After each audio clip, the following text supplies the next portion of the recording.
صدور یعنی بنفس الصدور، گویا کہ ذات سے مراد وہ وہ نفس ہیں، جو نفوس ہیں، انسانوں کے جو نفوس ہیں وہ مراد ہیں. تو گویا کہ عربی زبان میں ایک نفس کے لیے ذات استعمال ہوتا ہے. اب دیکھیے ابن تیمیہ رحمہ اللہ نے آخر میں ایک بات یہ بھی لکھی ہے کہ عربی زبان میں عام اہل عرب کے ہاں ذات کہہ کر کے ایک انسان کو کبھی مراد نہیں لیا جاتا ہے، اس لیے کہ ذو مذکر کے لیے اور ذات مؤنث کے لیے، ذات یعنی صاحبہ کے معنی میں، جیسے ہم بولتے ہیں صاحب، اس کی مؤنث ہوتی ہے صاحبہ. تو ابن تیمیہ رحمہ اللہ نے کہا کہ کچھ متکلمین، کچھ اہل علم ایسے ہیں جنہوں نے اللہ رب العالمین کے لیے ذات کہنے کو غلط قرار دیا. وہ ابن حجر رحمہ اللہ نے بھی فتح الباری میں ذکر کیا ہے. ابن برہان ایک نام ہے اور ابن دہیان ایک نام ہے.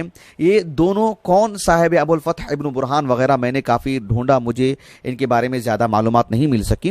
واللہ عالم، بہت ممکن ہے کہ یہ حضرات 5ویں صدی ہجری کے آس پاس کے ہو سکتے ہیں. یہ میرا اپنا ایک تخمینہ ہے، میرا اپنا ایک گمان ہے، ظن غالب. تو یہ جو ہے یعنی ان دو حضرات کے نام لکھے گئے ہیں کہ اللہ سبحانہ و تعالیٰ کے لیے ذات نہیں کہنا چاہیے. ان کی وجہ یہ ہے کہ جیسے کہ ابن حجر نے بھی فتح الباری میں لکھا ہے رحمہ اللہ کہ اللہ سبحانہ و تعالیٰ کے لیے ذات کہنا دراصل یہ ان لوگوں کی جہالت ہے. اتنا سخت لفظ انہوں نے استعمال کیا کہ ھذا یدل علی جہلہم، یہ ان کی جہل پہ دلالت کرنے والی چیز ہے. اللہ کے لیے ذات نہیں کہنا چاہیے. انہوں نے کیوں کہا ایسے؟ انہوں نے اس بات کا فرق نہیں کیا کہ ایک عربی زبان ہے جو اللہ کے رسول کے آنے سے پہلے بھی عربی زبان تھی، لیکن جب اسلام آیا تو اسی عربی زبان میں پورا مواد فراہم کیا گیا. لیکن اس عربی زبان کے ساتھ ساتھ اسلام نے انہی عربی الفاظ کو لے کر کے کچھ خاص شرعی معنی بھی اللہ نے اس میں عطا فرمایا ہے. اس سے ہم پہلو تہی نہیں برت سکتے.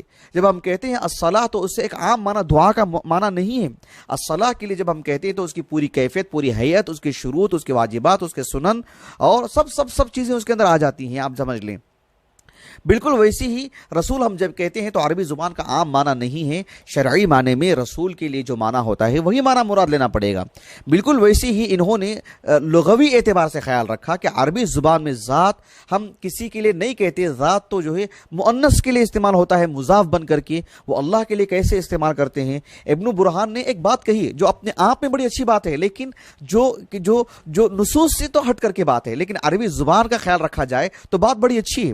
انہوں نے تو یہ کہا تھا کہ اللہ سبحانہ و تعالیٰ کے لیے ذات نہیں کہنا چاہیے، کیونکہ یہ ذو کی تانیث ہے. اللہ کے لیے کیسے آپ ذات کہیں گے، مؤنث کیسے استعمال کریں گے. انہوں نے کہا کہ اللہ سبحانہ و تعالیٰ اعلم العالمین ہے، پوری سارے جہانوں میں جتنے بھی لوگ ہیں سب سے زیادہ علم رکھنے والا ہے رب العالمین. اس کے باوجود بھی اللہ کے لیے علامہ نہیں کہیں گے کیونکہ اس میں تاء و تانیث ہے، تو نہیں کہیں گے اللہ رب العالمین کے لیے علامہ، جبکہ اللہ سبحانہ و تعالیٰ عالم العالمین ہے. تو اللہ کے لیے ذات کیسے کہہ سکتے ہیں؟ یہ ان کا ایک اعتراض تھا ان کا. یہی بات جو ہے کچھ ایک آدھ لوگوں نے کہا ہے، جو ابن حجر نے بھی فتح الباری میں لکھا ہے اور ابن تیمیہ نے بھی یہاں پر ذکر کیا ہے کہ جو ہے ذات اللہ سبحانہ و تعالیٰ کے لیے استعمال نہیں کرنا چاہیے. ابن تیمیہ نے بڑا اچھا تجزیہ کیا رحمہ اللہ. ابن تیمیہ کہتے ہیں کہ فصل الخطاب یعنی قول فیصل، یعنی جو لوگ علماء کہتے ہیں کہ کہنا چاہیے، کچھ علماء کہتے ہیں کہ نہیں کہنا چاہیے، ایک قول فیصل کیا ہونا چاہیے، ایک فیصلہ کن بات کیا ہونی چاہیے. ابن تیمیہ نے کہا وفصل الخطاب، اس سلسلے میں فیصلہ کن بات یہ ہے کہ انہا لیست من العربی العربہ، یہ خاص ٹھوس جو بالکل ڈھیٹ جو عربی ہے، اصل جو عربی زبان ہے، اس عربی زبان میں تو ذات ایک کوئی ایسا نہیں ہے جو ایک انسان پر دلالت کرے یا اللہ کی ذات پر دلالت کرے، ایسا مستعمل نہیں ہے. بل من المولدہ، یہ تو مولد لفظ ہے، یعنی اس کو تو مستقل ایک جامہ پہنایا گیا ہے، اسے ایک معنی دیا گیا ہے. اصطلاحی طور پر یہ اللہ کے لیے ذات جو ہے لیا گیا ہے، ورنہ آپ عام عربی زبان کی معاجم کو رکھ کر یا ان کے درمیان جا کر کے معلوم کرنا چاہیں کہ ذات بھی اللہ کے لیے کہا جاتا ہے تو ایسا تو نہیں ہے. لیکن یہ مولد کلمہ ہے. یہ کہا کہ بل من المولدہ کہ لفظ الموجود، اللہ تعالیٰ کے لیے قرآن مجید میں احادیث مبارکہ میں موجود لفظ نہیں ہے نا. اللہ نے کہا ہو کہ جو ہے هو اللہ الخالق البارئ المصور، اسی طرح سے هو الموجود اللہ نے کہا نہیں کہا. لیکن پوری کائنات اس بات پر دلالت کرتی ہے کہ اللہ کا وجود ہے، کہ اللہ موجود ہے. تو اللہ سبحانہ و تعالیٰ جیسے موجود ہے، ہم جو ایک جو نتیجے میں جو آئے ہیں اسی اعتبار سے اللہ کے لیے ہم ذات، گویا کہ ابن تیمیہ رحمہ اللہ فرما رہے ہیں کہ وَلَفْظُ الْمَاهِيَّةِ وَالْكَيْفِيَّةِ وَنَحْوِ ذَلِكَ فَهَذَا اللَّفْظُ يَقْتَضِي وُجُودَ صِفَاتٍ تُضَافُ الذَّاتُ إِلَيْهَا فَيُقَالُ ذَاتُ عِلْمٍ وَذَاتُ قُدْرَةٍ وَذَاتُ كَلَامٍ وَالْمَعْنَى كَذَلِكَ. ابن تیمیہ رحمہ اللہ نے یہ بات جو ہے بڑے عمدگی کے ساتھ لکھا ہے اپنے ماشاءاللہ.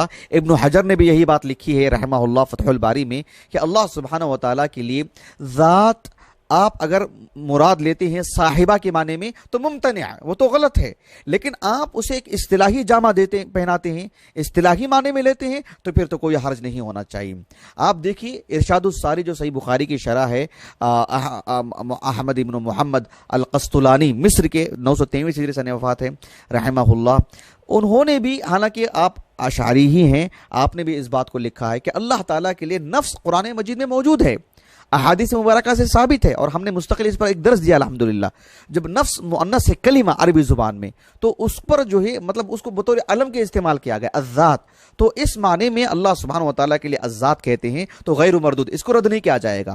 ورنہ ابن برہان رحمہ اللہ نے جو بات کہی ہے کہ اللہ سبحانہ و تعالیٰ کے لیے ذات یا الذات نہیں کہنا چاہیے کیونکہ عربی میں مستعمل نہیں ہے، اس معنی میں آپ کی بات درست ہے، لیکن آپ کو آپ کے علم میں شاید یہ زائد چیز نہیں ہوگی کہ اہل علم یعنی جو سلف سے چیز چلی آ رہی ہے وہ اصطلاحی معنی میں، خود اللہ کے رسول نے اس کو ذکر کیا، فی ذات اللہ و فی ذات الالہ. خبیب ابن عدی نے کہا، اللہ کے رسول نے اسے تسلیم کیا صلی اللہ علیہ وسلم، اور امام بخاری نے باب قائم کیا، امام بیہقی نے باب قائم کیا، قوام السنہ نے فصل قائم کی، اور اہل علم نے اس پر لکھا ہے، ابن حجر نے بھی تسلیم کیا ہے اس کو رحمہ اللہ.